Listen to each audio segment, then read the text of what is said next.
ഖുർആൻ ഒരു മാർഗദർശന ഗ്രന്ഥമാണ്. ഏതെങ്കിലും ശാസ്ത്ര വിഷയങ്ങൾ ജനങ്ങളെ ഉത്ബോധിപ്പിക്കുകയല്ല അതിൻ്റെ ലക്ഷ്യം. എന്നാൽ ധാരാളം പ്രാപഞ്ചിക പ്രതിഭാസങ്ങളെ ദിവ്യാനുഗ്രഹങ്ങളായും ദൃഷ്ടാന്തങ്ങളായും ഖുർആൻ നമ്മെ പരിചയപ്പെടുത്തുന്നുണ്ട്. പ്രാചീന കാലത്ത് ഗ്രീക്ക്, റോമൻ തുടങ്ങിയ സംസ്കാരങ്ങൾ ജലം ഭൂമിയുടെ അടിയിലെ മഹാസമുദ്രങ്ങളിൽ നിന്നാണ് വരുന്നത് എന്ന് കരുതിയിരുന്നു. അക്കാലങ്ങളിലൊന്നും ജലപരിവൃത്തി എന്ന സങ്കല്പം പോലും ഇല്ലായിരുന്നു. AD 1580-കളിൽ ഫ്രഞ്ച് ശാസ്ത്രജ്ഞനായ ബെർണാഡ് പാലിസിയാണ് ആദ്യമായി പൂർണ്ണമായ ജലചക്രത്തിൻ്റെ ശാസ്ത്രീയ വിശദീകരണം നൽകിയത്. തുടർന്നുള്ള പരീക്ഷണങ്ങളിലൂടെ ഈ സിദ്ധാന്തം ശരിയാണെന്ന് തെളിയിക്കുന്നത് 17-ാം നൂറ്റാണ്ടിലാണ്.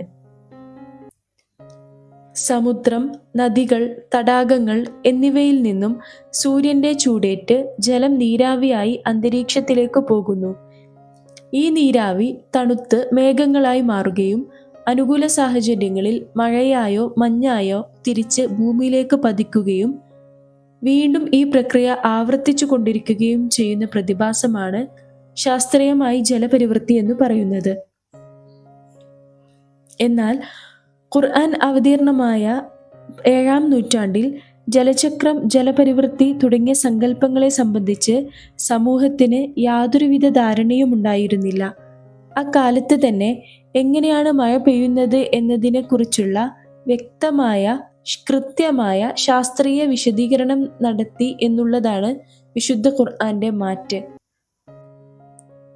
വിശുദ്ധ ഖുർആൻ 39-ാം അധ്യായം 21-ാം വാക്യം: താങ്കൾ കണ്ടില്ലേ, അല്ലാഹു ആകാശത്ത് നിന്ന് വെള്ളം ചൊരിഞ്ഞു, എന്നിട്ട് ഭൂമിയുടെ ഉറവിടങ്ങളിൽ അതവൻ പ്രവേശിപ്പിച്ചു. അനന്തരം വ്യത്യസ്ത വർണ്ണങ്ങളിലുള്ള വിളകൾ അവൻ ഉൽപ്പാദിപ്പിക്കുന്നു. പിന്നീടത് ഉണങ്ങുമ്പോൾ താങ്കൾ അതിനെ മഞ്ഞ നിറമായി കാണുന്നു. പിന്നെ അവൻ അതിനെ പൊടിയാക്കുന്നു. ഈ ആയത്ത് ജലചക്രത്തിന്റെ പ്രധാന ഘട്ടങ്ങൾ സൂചിപ്പിക്കുന്നു. ഒന്നാമത്തേത് മഴവീഴ്ച. അല്ലാഹു ആകാശത്തിൽ നിന്ന് വെള്ളം ചൊരിഞ്ഞു എന്നുള്ളത് ആകാശത്തിൽ നിന്നും വെള്ളം ഭൂമിയിലേക്ക് വീഴുന്നതിനെ, അതായത് മഴയെ സൂചിപ്പിക്കുന്നു. രണ്ടാമത്തേത് ഭൂഗർഭജലം. ഭൂമിയുടെ ഉറവിടങ്ങളിൽ അതവൻ പ്രവേശിപ്പിച്ചു എന്നുള്ളത് മഴയായി വീഴുന്ന വെള്ളത്തിന്റെ ഒരു ഭാഗം ഭൂമിയിലേക്ക് കയറിപ്പോകുന്നു എന്ന് സൂചിപ്പിക്കുന്നു.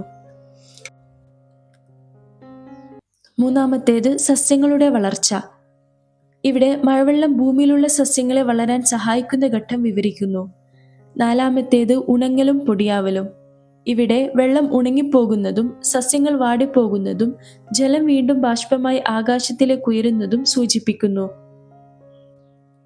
ഇനി മറ്റൊരു വചനം നോക്കാം. വിശുദ്ധ ഖുർആൻ 86-ാം അധ്യായം 11-ാം വാക്യം: ആവർത്തിച്ചു മഴ പെയ്യിക്കുന്ന ആകാശം തന്നെയാണ് സത്യം.